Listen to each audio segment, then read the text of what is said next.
It was just a frightening experience to be called up and go out, knowing there's trouble spots all over the world and not knowing where you was going to go. And, of course, it was an interruption, too. I was quite fit when I went in, but after a few weeks square bashing, I was superbly fit. Cleanliness, getting up, keeping yourself neat and tidy, all these things were good. You're in the army now. Get out, get out. Credit!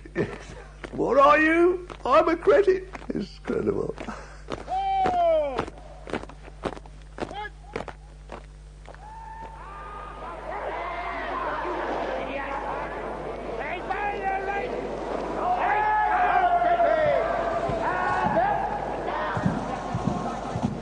The National Service years, from victory in war to the swinging 60s. In all, between 1945 and 1963, 2.5 million young men were taken. That's around 6,000 every fortnight. Some went willingly.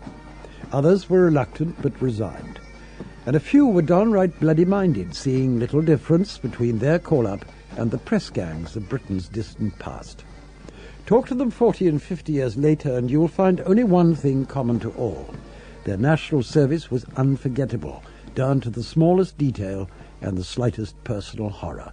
When told to scrape the urinals with a razor blade, one just sort of got down on one's knees and got on with it. Why should you scrape urinals with razor blades? Because we were told to. And the consequences of not doing as we were told were worse than doing as we were told. Simple as that. Well, now, first of all, there's this beautiful dining room suite in worn-up veneer consisting of The Imperial War Museum in South London has been running an exhibition celebrating the post-war years. There's the coronation of the Queen, lots of mugs and tin soldiers, and tucked away in a corner is an exhibition of national service. There are some soldiers' lockers with a uniform, a webbing belt, boot brushes, a mess tin, and a demob chart.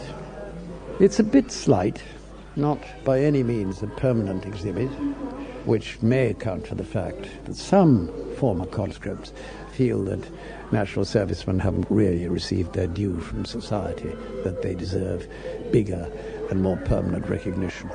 Men like Alan Tizard, for example. The great burden of maintaining world peace that had been won by our elder brothers fell upon the shoulders of young men. And that particular service is in no way recognised. And it is sad because, as one looks back, one would imagine that national service just never occurred. In Britain, conscription in peacetime had always been controversial. When the Chamberlain government introduced it in the spring of 1939, after Hitler seized Czechoslovakia, the Labour Party bitterly opposed it. But when war began in September, Labour quickly came round. And in May 1940, it was one of the giants of the Labour movement, Ernest Bevin, who was put in charge of conscription as Minister of Labour in Churchill's coalition government. And when Labour came to power in 1945 and had to face the issue of whether or not conscription should continue in peacetime, it was Bevin who took on the sensitive job of keeping potential Labour rebels in line. At this moment, how wonderful Mr. Churchill has come out onto the Ministry of Health balcony. He stands now in the floodlights, the band playing for He's a Jolly Good Fellow, and he's giving the victory sign for all his might from the floodlit balcony. As early as the day after VE Day, Bevin had called the party's National Executive Committee and trade union leaders together to hear his case for keeping conscription in force. First, he appealed to their national pride. Without strong armed services, Britain lacks the authority of a first-class power. 5 million men were waiting to be demobilized. Conscription is needed until those who have done the fighting can be brought home. And finally, conscription will be part of a social contract for post-war Britain. Since government is now committed to providing full employment and social security for all, it would be only right for the citizen in return to accept the obligation of military service. Bevin won over the Labour movement's leaders. But how long peacetime conscription would have to last was a question he was careful to fudge.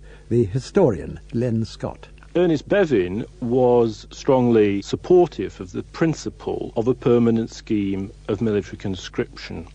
When he met the leaders of the Labour Party and the trade unions, however, he displayed a degree of political dexterity in his arguments by stating the exact opposite, and that they were only considering this issue as the short-term legacy of Britain's wartime and colonial obligations. Within weeks, as Britain's first post-war Foreign Secretary, Ernest Bevin became a principal custodian of those obligations. They were vastly greater than before the war. There was Germany to be occupied with 100,000 troops, and Austria too. In the Middle East there was Palestine to be policed, Aden to be protected, the Suez Canal zone to be held down, as well as Cyprus, Singapore, Hong Kong, and a chain of lesser military bases.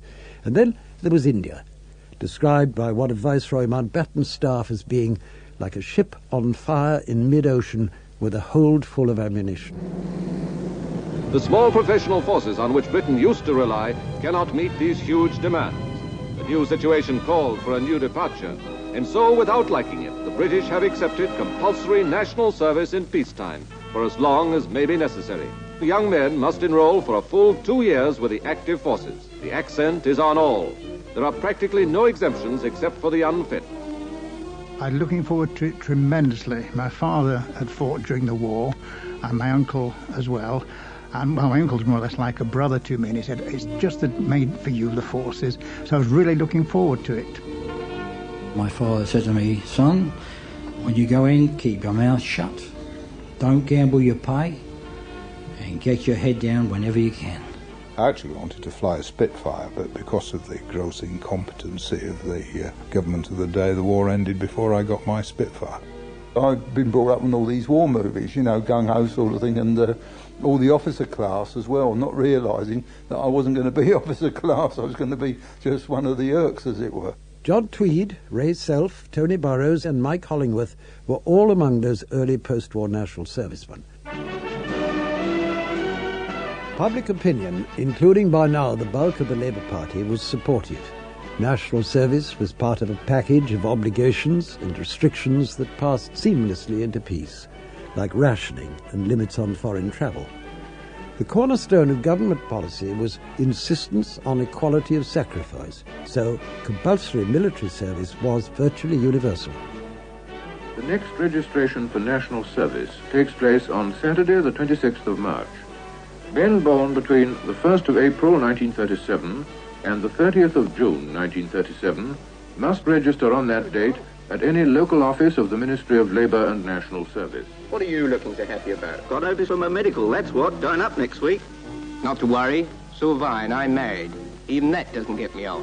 What does Mary think about it? Not too keen, of course. You've got to do it, so you may as well get something out of it. Your hands still beside, swing it up. But in the milk bars and Lyons tea shops of those days, no amount of government propaganda could stop youngsters of both sexes grousing about the disruption of their lives.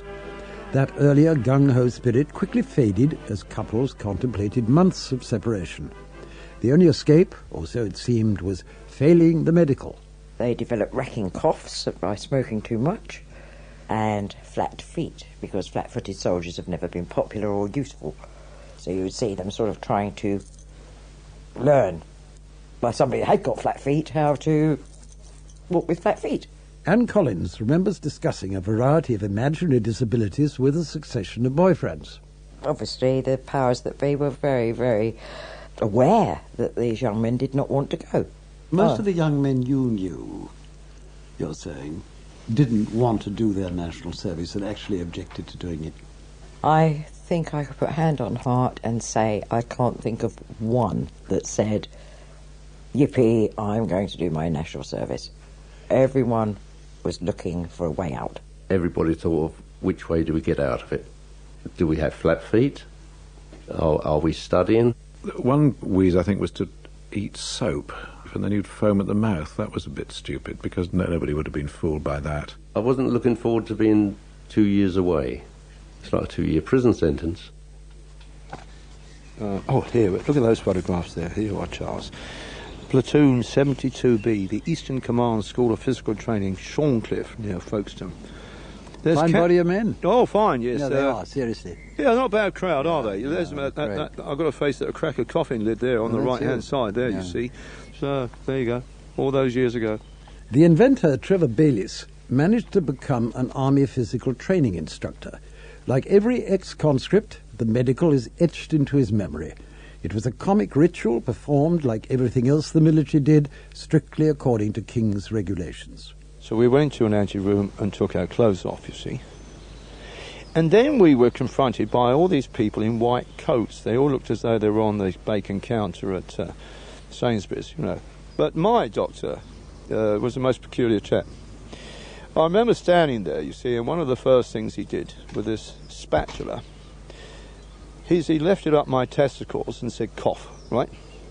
And then with the same spatula, he looked into my mouth and put his spatula on the top of my tongue and said, are you suffering from piles, you see?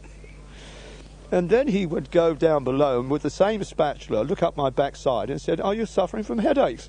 And it was the most extraordinary way.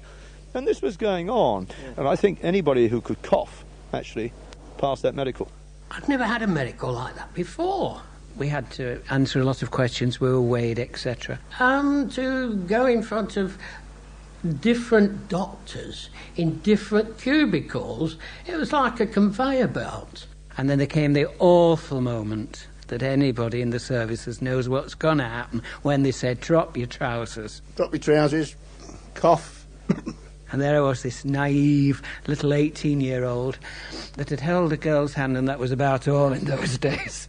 And there was me exposing myself and being fondled by, as I thought, fondled by this rather large lady. It was most humiliating. I was quite shy at the time. I wasn't afterwards, though. And of course I passed A1. There was no chance. I wasn't even flat-footed. And when they said you're A1, instead of thinking, aren't I lucky I'm healthy, all I could think is, I'm going. Dear Sir, in accordance with the National Service Act, you are called up for service and are required to present yourself on Thursday, the 19th of May, 1949. The summons came a few weeks later, delivered by the postman in a plain brown envelope. A travel warrant for your journey is enclosed. A postal order for 4 shillings representing an advance of service pay is also enclosed. I shall never forget that moment it dropped through the letterbox. I was expecting it. I was waiting for it and ready for it. But it's like all these things, when the envelope actually arrives, it stops you in your tracks. It said, failure to join on the appointed date will make you liable to arrest and trial as an absentee or a deserter. Well, I didn't have much choice. And I looked at it, and I kept reading it. And then I really had to start thinking, right, in a few weeks' time, I'm going to be packing my little case and going off. Actually speaking, I'll be quite truthful, my mother offered me the money to run to Southern Ireland. I had 2 relations at Dunkirk. One had to practically swim the channel to get away from the Germans. He was a good swimmer. Another one got blown up and lost fingers. So my mum's reaction was for me to run to Southern Ireland. But even as the early call-up papers were being sent out, there were still misgivings in government about national service in peacetime. Hitherto secret Cabinet and War Office papers reveal endless argument between Britain's military and political leaders, with the generals demanding more men and some ministers worrying about the economic cost, about conscription denuding industry of manpower, and even threatening the government's immediate social priorities like building houses. Herbert Morrison, who was Deputy Prime Minister, argued in Cabinet that 1 year of compulsory military service was all the economy could bear. Economic recovery is a matter of operational urgency, and on a long view there may be little to gain from maintaining large armed forces if the result is that in the economic field we become a second-class power. General Sir Anthony Farrar Hockley. There was quite a considerable argument into which the Prime Minister was drawn, and he and Bevin, who'd been Minister of Labour but had stepped over into the Foreign Office, won the case. I mean, if Bevin and Attlee decided on the policy in that cabinet, it was going through. Morrison would quite often try to oppose them, but he was a non-entity compared to Bevin. So in fact, Britain at the end of the war gave its priority to what used to be called imperial policing, yes, rather than economic reconstruction. Absolutely. Dennis Healy, then International Secretary of the Labour Party and much later Minister of Defence, was watching the debate from the sidelines. Looking back, he thinks Morrison was right. Of course he was right. And that's the main reason in the end why we got rid of conscription. Because the economic cost was too high? Yes, and the cost-benefit was inadequate because the benefit we got from the cost was so small. Not a happy morning, I can promise you, not a happy morning. I left a lot of tears behind and carried some of them with me because I just didn't know what was ahead. For reasons nobody can remember, the first day of soldiering was always on a Thursday. It was packed case, and off I went, and floods of tears from Mother, and she was absolutely horrified, and she cried and she cried and she cried. Big fish in a small pond, you know, and now going to jump into the sea and see what was going to come and gobble me up. As we poured into Devizes, I shall never forget the banging on the carriage doors, and we looked out the window and there were all these army NCOs banging on the doors with big sticks. There was a chap in army uniform saying, "This way, this way." Shouting at the tops of their voices, "You're in the army now, get out, get out." Get by your own servants, straight Lord, get your head off. Which actually shook us to, you know, we were absolutely shaking like leaves as we got off the train and then herded onto these army trucks and off to the army camp itself. We filed through like lambs to the slaughter, I suppose. Tony Rees, Ron Wilson, Stanley Coke and Derek Johns. Michael Hollingworth reported for basic training with the Grenadier Guards at their barracks close to Buckingham Palace. I'd never seen anything so crystal smart in my life, and that was just the man at the gate. I walked in and said, "I've come to join the Guards," and this huge tall man, he said, "Oh," he said, "you've come to join us, have you, bloody? How nice." Well, it all starts here. This is reception. And you will now go down that road like a bloody rocket and keep on going until you find the distribution centre. I think it was just the duty sergeant, but my God, I've never been so terrified in my life. Oi, the left! Quick, march! There's a sergeant major met us at the gate. He said, "What a bloody horrible shower. Where have you lot been?" He said, you know, looking at all us men there that are now suddenly, for Christ, is this the army? Hello, another one. Where'd you come from? I'm frightfully sorry, Sergeant. You don't have to be sorry, son. It's my bleeding heart you're breaking. Keep those glassy eyes out in front of you and stand up straight. Hey, Mo! Regan? Stop talking. You're in the army now, windbag. Stand, fine, stand, fine. Bring up their stand. Stand, fine, stand. For thousands of young innocents, this raucous new world was a devastating culture shock. Brian Sewell, the art critic, did his basic training in Aldershot. There was a certain amount of preparation for the worst, and there was a great debate with my, shall I say, oppressive mother as to whether or not I should take my violin. I was quite adept with the fiddle, and not doing 4 hours of practice every day was going to ruin it. So there was my mother saying, "You must take your violin." And there was me, knowing instinctively that the reception of some prissy boy with a violin would likely to be very harsh and call attention to oneself. So I left it behind. What's that? Haven't you ever seen a guitar before, Sergeant? Where you been living? Right here, you numbskull, where you're going to live for the next 10 weeks, with that banjo out of sight. Banjo? Yes, out of sight, understand? Bruce Kent, many years later a leader of the campaign for nuclear disarmament, was, at 18 in 1947, a happy and eager warrior. I was driven there by my father in his car, which was a mistake because it was an enormous Buick, well polished up, so I came looking rather posh. I ended up in this hut with about 32 others. They were a nice crowd. I remember their names now. Ray Spain, I wonder where you are. Pip Permain was a butcher. We all took these shocks one after the other. I learnt about Blanco. You know about Blanco, this strange brown powder you have to muck up and put on all your webbing. We had a very intelligent boy who got out of the army within about 3 weeks because he was told to Blanco all his equipment. And he did, including his underpants, his vest, his tunic, his rifle, everything. And so they called in a psychiatrist and they got rid of him, which I think was very clever of him, really. He's probably working his way out. Probably he was. Blanco, Brasso, spit and polish, rifle oil, pull-throughs, bull, jankers.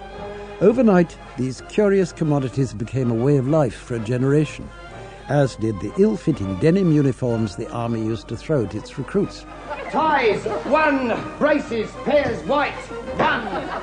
And the first thing they did is kitted us out, which was a matter of going to a large, I suppose, like a warehouse, with a very long counter from one end to the other. Boots, black, pairs, 1. Shoes, black, pairs, 1. And as you went along the counter, in each area they had your jacket, your trousers, your boots, your shoes. 1. Pulls, 1, 2. Hardware, belts, webbing. And there was no measuring done in it. Like, they just asked you, what size are you?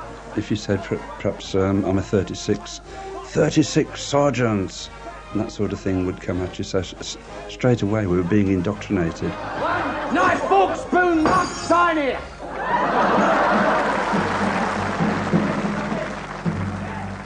You arrived and they said, right, the first thing you do is get rid of all your civvies, here's some brown paper and some string and an address label. And that really was cutting you off with civvy life. You sent all your civvy clothes back home and settled into this very rigid routine. There were rather sorry-looking people at the end of this hut with kit bags holding goodness knows what, because we didn't know what things were. We just put in front of you, you know. There's one chap who only had half a leg to his trousers, and that was it. And that was it. We were kitted out. It was all a terrible rush, and to teenagers thoroughly off-putting. Some people, though, argued that the army was making men of them, and so performing a vital social function. But in those early days, at least, that was not an argument the government used. Conscription was there to keep Britain great, full stop. Indeed, only occasionally did other views make themselves heard. National service should be seen as a civic and patriotic duty to safeguard the Christian way of life. Men should be taught woodcraft, knowledge of the internal combustion engine, how to ride and drive and to care for a horse, and, if possible, how to build a boat or a raft. The words of Lord Mottistone, who'd been Minister of War during World War I, speaking in 1946. The historian Len Scott. Within Whitehall, there was very little discussion of raft building. The social implications of national service were obviously of concern to everyone, but there is no indication, I think, of any serious consideration or any serious advocacy on the part of anyone within government to bring national service in for these social reasons. Right, you've been barber dodging for a long time, Sabra, haven't you? Yeah. Right, get to the barbers, get your hair cut and get it thinned out of the back. Busby's not worn in this regiment. You just went and sat in the chair and you didn't say short back and sides or I want it a certain way. He just got the big clippers out straight up the back. And when you looked at yourself and thought, oh, and my first thought was, if my mother saw me now. So by lunchtime, you found 500 people all looking like criminals. They looked like they were in prison. And you come out looking like a shorn sheep. And the individuality had gone out. That had gone. Shaven and kitted out, all within a few hours of arrival, they may now have looked alike. But back in the barrack room, every man was still an individual. Everyone was different, everyone had a different accent, and was just in one unit. It was a Manchester City footballer. There was a chap from London who was very rough and ready, and we had difficulty hearing him speak. We'd not heard EastEnders then, you see. Because I'd never heard Geordie's before, see. But as soon as I met you, well, you gone home, man? You knew. I thought, oh gosh, there's going to be a fight. 2 boys from Cumberland and a lad from Devon. One or two had been in prison. And to find yourself next to a guy who literally had been let out of Cardiff jail the day before was interesting. We were just a really good mix. Well, only up to a point. Politicians like Ernest Bevin had promised that universal military service would democratise the services. But for Britain's military chiefs, social engineering, abolishing class distinction, was hardly a priority. The army, for example, needed lots of temporary second lieutenants, and chaps showing signs of latent leadership were rapidly marked down as POM, potential officer material, to be extracted from the hoi polloi. Anthony Howard was one of thousands who owed his commission to a public school education. people say that national service was very good for letting you learn how the other half lived. I have to say nuts to that. My experience was that everyone who was considered potential leader material was after a single week plucked out, taken to another depot, which was at Canterbury in my case, and we'd all been put together because we were regarded as potential leaders, and this meant that if all went well, you would become an officer cadet. So the idea that you rubbed shoulders and everyone went along and learned up about the other chap just doesn't add up in my experience, that there was a kind of social apartheid that was inflicted from the very beginning. So that the well-educated, the middle classes were to become officers, yeah, and the working classes were to stay in the ranks. Yes, seems to be, if anything, the army actually reinforced the kind of barriers that there were in society. Right, quick, forward! So begins the first stage. 5 tough, packed weeks in which to lay the foundations of discipline, basic knowledge, and fitness on which all else is built. For the next 18 months or 2 years, these raw recruits would be turned into soldiers, sailors, and airmen. Many would be bored out of their minds, and others would be sent into battle. Some found the brutality of basic training simply too much to take. Others call the whole experience the best years of their lives. Nearly 400 of them would die for their country. All of these men were peacetime conscripts. I like the word conscript better than national service, because a conscript is somebody who doesn't volunteer. When you're called up, you have to do it. I suppose you are doing your country a favour, but you might not want to. You might not want to go and kill some poor bastard.